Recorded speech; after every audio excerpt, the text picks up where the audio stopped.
बच्चों आज हम संख्या पद्धति के बारे में पढ़ेंगे। संख्या पद्धति क्या होती है?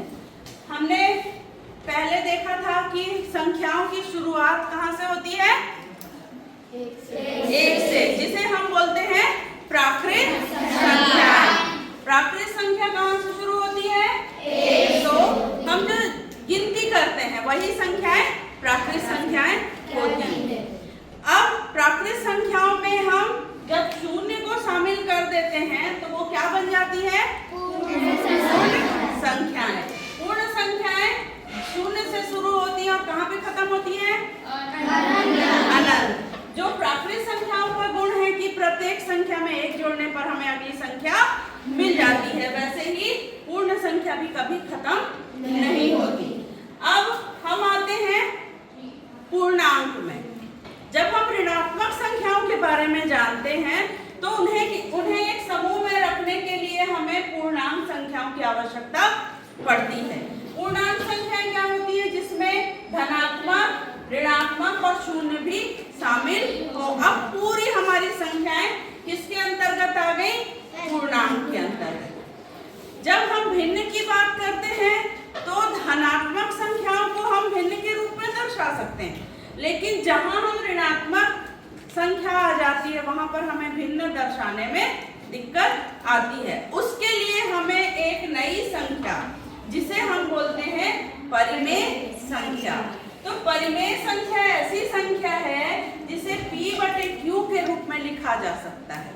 P/Q मतलब प्रत्येक पूर्णांक को हम परिमेय संख्या के रूप में दर्शा सकते हैं। मतलब ये संख्याएं जो है वो धनात्मक भी हो सकती हैं, ऋणात्मक भी हो सकती है।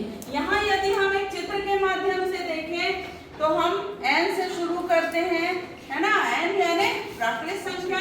प्राकृत संख्या में जब हम शून्य को शामिल कर दिए तो हमारा क्या बन गया? पूर्ण संख्या। इसमें जब ऋणात्मक को भी शामिल कर दिए तो ये हमारा बन गया पूर्णांक। और प्रत्येक पूर्णांक को हम परिमेय संख्या के रूप में दर्शा सकते हैं। तो आज मैं आपके लिए लेकर आई हूँ नंबर हाउस। ठीक है, नंबर हाउस में हम सारी संख्याओं को देखते हैं कि ये संख्याएं कैसे इस हाउस में रहती हैं। तो चले खोलें इसको। आ जाए। यहाँ से ये एक बच्चा अंदर घुसा, ठीक है। यहाँ पर आ गया ये पहला जो हाउस है, पहला जो रूम है वो प्राकृत संख्या का है, ठीक है।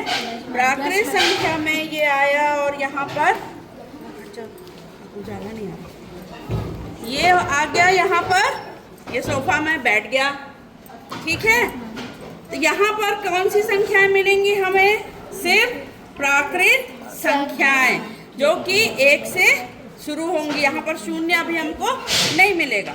अब हम दूसरे कमरे में आते हैं। ये आ गया पूर्ण संख्याओं का कमरा।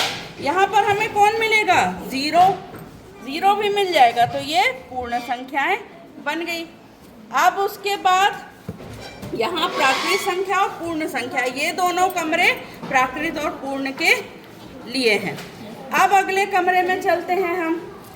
ये दरवाजे को हटा दिया तो यहाँ पर हम कहाँ पहुँच गए? पूर्णांक में। पूर्णांक संख्याएं कैसी होती हैं? धन, ऋण और शून्य भी। ये पूर्णांक संख्याओं का कमरा हो गया। अब अगले कमरे में हम जाएंगे तो क्या मिलेगा हमें? परिमेय संख्या। साथ ही भिन्न भी हम यहाँ पर बता सकते हैं। कहाँ पर बनेगा भिन्न? पूर्ण और प्राकृत संख्याओं से। लेकिन जब हम परिमेय संख्याओं की बात करते हैं तो हमें क्या चाहिए है?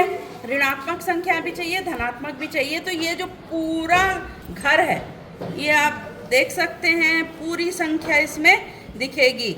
यहाँ पर देखो, ये सारी प्राकृत और पूर्ण संख्याएं हैं। फिर इधर हमें पूर्णांक मिल जाता है, फिर इधर भिन्न मिल जाता है, और ये परिमेय संख्या।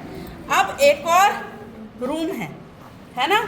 जो कि आप अगली क्लास में पढ़ोगे, लेकिन मैं बता देती हूँ वो कौन सा रूम है। अब यहाँ से तो ये एकदम अलग समूह है, ये अपरिमेय संख्याएं हैं, ठीक है।